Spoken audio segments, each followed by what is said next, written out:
Home appliances की दुनिया का बेमिसाल संगम। हर खुशियों को लेंगे आप जीत।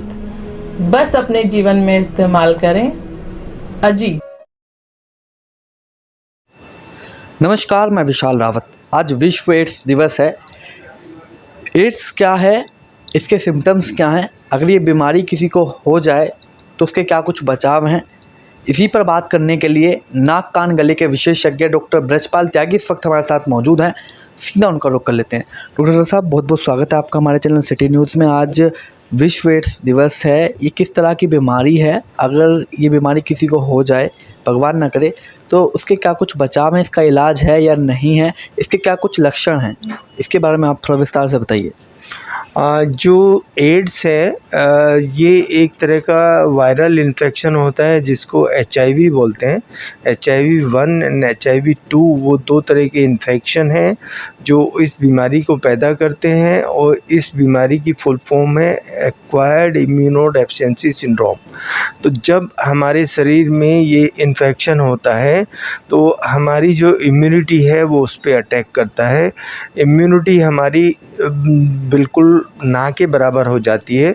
जब इम्यूनिटी हमारी ना के बराबर होती है तो उस वक्त जितने भी अपॉर्चुनिस्टिक इन्फेक्शंस हैं, जैसे फंगल इन्फेक्शन होते हैं और या बैक्टीरियल इन्फेक्शन होते हैं, वो हमारे ऊपर हावी हो जाते हैं। वो हर तरह का इन्फेक्शन हो सकता है। नाक कान गले का हो सकता है, छाती का हो सकता है, स्किन का हो सकता है, फेफड़ों का हो सकता है। हर तरह का इन्फेक्शन उस आदमी को लग सकता है जिसको ये बीमारी है। अब इस बीमारी के जो मेन लक्षण हैं वो हर ऑर्गन के लिए जहाँ ये इन्फेक्ट करता है उसके लिए अलग अलग होते हैं। अगर वो नाक कान गले का इन्फेक्शन पैदा करता है तो उसको मुंह में छाले होंगे जो हील नहीं कर रहे होंगे, उसको फंगल इन्फेक्शन होगा, सफ़ेद दाग होंगे, खाने पीने में दिक्कत होगी, और या उसको साइनस का इन्फेक्शन होगा। अगर फेफड़े में इन्फेक्शन होगा तो उसको खांसी आएगी, सांस लेने में दिक्कत होगी। और अगर उसका और जगह इन्फेक्शन हो रहा है, पेट में हो रहा है, तो पेट वाले सिम्टम्स आएंगे, जैसे उसको दस्त लग सकते हैं या उसको कॉन्स्टिपेशन हो सकता है, इरेगुलर बावल हैबिट्स हो जाएंगी। तो ये सारे सिम्टम्स इसमें मिलते हैं। अब इसकी हम पहचान कैसे करें? जो इसकी पहचान करने वाली बात है वो ये है कि अगर कोई भी ऐसा लगता है आदमी को कि वो बाहर एक्सपोज हुआ है, उसको इंजेक्शन लगे हैं, या कोई उसने सेक्सुअल एक्टिविटी की है बाहर विदाउट कंडोम, या उसने खून दिया है या खून लिया है, तो ये सारी चीज़ें ऐसी हैं कि उसको इमीडिएटली उसका चेकअप कर लेना चाहिए। और जब चेकअप करते हैं तो उससे हमें ये अंदाज़ा लग जाता है कि इनको एड्स है या नहीं है। है तो वो उसका वायरल मार्कर्स कराते हैं। अगर उसके वायरल मार्कर्स में वो ज़्यादा आते हैं तो फिर उनको एक उसके ट्रीटमेंट के लिए कुछ पर्टिकुलर हमारे सेंटर्स हैं, वो जैसे एम्स हैं या कुछ सरकारी ऐसे सेंटर्स हैं जहां उनको फिर वो हम मेडिसिन स्टार्ट करवा देते हैं। और उस मेडिसिन के साथ उनको इम्यूनिटी की जो क्षमता होती है वो इंक्रीज होने लगती है, और वो होल लाइफ उसके साथ, इन दवाइयों के साथ आराम से जी सकते हैं। तो सब कुछ लोग कन्फ्यूज़न में, कुछ का कहना है कि इसका इलाज है तो कुछ का कहना है इसका इलाज नहीं है। भगवान ना करे अगर किसी को ये संक्रमण जकड़ ले, बीमारी हो जाए, तो क्या उसका इलाज है, उसका बचाव हो सकता है? हाँ, देखिए, जो पहले से ही इम्यूनो कॉम्प्रोमाइज़्ड हैं, वो जैसे किसी के गुर्दे बदले गए हैं, या ऑर्गन ट्रांसप्लांट हुआ है, या कैंसर है, या कोई और ऐसी बीमारी है जिसमें उनकी इम्यूनिटी पहले से कमज़ोर है, तो उनमें तो ये थोड़ा-सा हावी हो जाता है, और इसमें फिर डेथ होने का भी डर रहता है। लेकिन जो नॉर्मल हैं, जिनको कोई शुगर नहीं है, और कोई परेशानी नहीं है।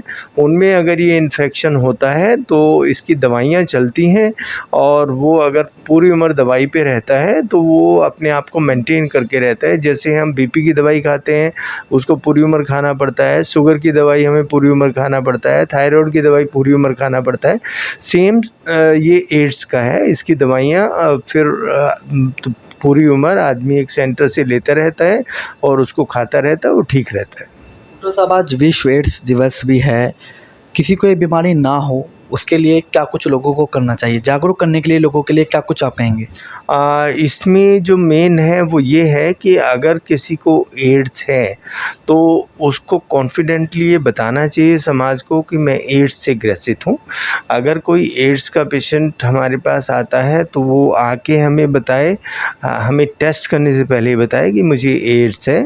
उसके हिसाब से हम सावधानी लेते हैं, और जो सावधानी हम लेते हैं वो जैसे उनका ऑपरेशन करना है तो हम अच्छा गाउन पहनेंगे, डबल वो लेंगे, ग्लव्स लेंगे, हम पूरी सावधानी रखेंगे। ऐसा नहीं है कि उसका ऑपरेशन नहीं किया जाएगा या उसका कोई प्रोसीजर नहीं किया जाएगा, लेकिन अगर वो पहले बता दें तो ये इन्फेक्शन क्योंकि सुई के चुभने से फैलता है, खून के लगने से फैलता है, या अगर कोई अनप्रोटेक्टेड सेक्स करता है, कंडोम पहनता नहीं है तो उसको ये फैलता है। तो ये चीज़ें अगर पहले से उजागर हो जाएं या हमें पता लग जाए कि इसको ये परेशानी है, तो ये यहीं पर फैलनी बंद हो जाएगी। और इनके जो स्क्रीनिंग टेस्ट होते हैं वो अस्पतालों में तो होते ही हैं, छोटा मोटा प्रोसीजर होता है, उसके लिए भी हम स्क्रीनिंग टेस्ट करते हैं। ऐसे भी कुछ एनजीओज हैं जो इसके स्क्रीनिंग टेस्ट कर रहे हैं। कुछ जो आसपास सेक्स वर्कर्स हैं वो अपने आप इसके टेस्ट कराते हैं। तो बेस्ट तो ये है कि हर आदमी को एक स्क्रीनिंग टेस्ट करना चाहिए, और जो स्क्रीनिंग टेस्ट है अगर उसमें वो नेगेटिव है तो फिर कोई दिक्कत वाली बात नहीं है। अगर उसको कुछ भी ऐसा लगता है कि टेस्ट में पॉजिटिव आ रहा है, ऐसा भी हो सकता है कि सिम्टम ना हो, तो उसकी जो दवाइयाँ होती हैं उनको ले तो पूरी उम्र वो ठीक रहता है। तो साहब, अभी कुछ ही दिनों पहले गाज़ियाबाद के डासना जेल में लगभग 140 के करीब जो कैदी हैं उनको HIV पॉजिटिव आया था। इसकी क्या कुछ वजह मानते? पूरा जिला प्रशासन हिल गया था, हड़कंप मच गया था। इसकी क्या कुछ आप वजह मानते हैं कि एक साथ इतने सारे कैदियों को HIV पॉजिटिव? इसमें वो क्या होता है, जो हैबिट्स हैं जेल में जो कैदी होते हैं, उनकी जो हैबिट्स होती हैं उस पे कंट्रोल नहीं होता है, और उनको अगर एक बैरक में सबको रखा जाए, जो भी 140 कैदी हैं, और उसके आगे लिख दिया जाए कि ये एड्स की बैरक है, और उनको सब समझाया जाए कि वो किसी को किस ना करें या अपना सलाइवा कहीं टच ना होने दें, अगर खून आए तो दूसरों को टच ना करें, तो फिर ये फैलेगा नहीं, ये वहीं का वहीं सीमित रहेगा। तो ये हाथ मिलाने से, गले मिलने से या आपस में खेलने से नहीं फैलता है। जो अभी मैंने 3-4 बातें बताई ये उसी से फैलता है। और ये आजकल जो दवाइयाँ चल रही हैं वो बहुत अच्छी दवाइयाँ हैं, अगर उनके वायरल मार्कर्स हो जाते हैं तो उस दवाई पे वो पूरी ज़िंदगी जी सकते हैं। तो डॉक्टर ब्रजपाल त्यागी इस वक्त हमारे साथ मौजूद थे, जिन्होंने बताया कि एड्स क्या है। एड्स एक वायरल है, अगर ये आपको हो जाए तो इसके लक्षण क्या कुछ होंगे? आपको बुखार हो सकता है, खांसी हो जाएंगी, गले में इन्फेक्शन हो जाएगा, मुंह में छाले हो जाएंगे। अगर इस तरह से आप ग्रसित होते हैं तो इसमें लापरवाही आप ना बरतें, तुरंत अपने डॉक्टर के पास जाएं और इसका इलाज कराएं। इसका इलाज है या नहीं ये भी डॉक्टर ब्रजपाल त्यागी ने साफ तौर पर बताया। जो लोग बुजुर्ग लोग हैं, जिनको पहले से शुगर है या जिसके घुटनों में दर्द है, उन लोगों का बच पाना थोड़ा मुश्किल हो जाता है, लेकिन जो नई उम्र के हैं, जिनको किसी तरह की कोई परेशानियां नहीं है, वो दवाइयों से अपने आप को मेंटेन रख सकते हैं। तो हमारा भी अपने चैनल के माध्यम से यही कहना है, आज विश्व एड्स दिवस है। आप सभी लोग अपने अपने आस पड़ोस के लोगों को जागरूक करें, सावधान करें कि वो इस बीमारी के संक्रमण में ना आए। गाज़ियाबाद से कैमरामैन दीपक कुमार के साथ सिटी न्यूज़ के लिए मैं विशाल रावत।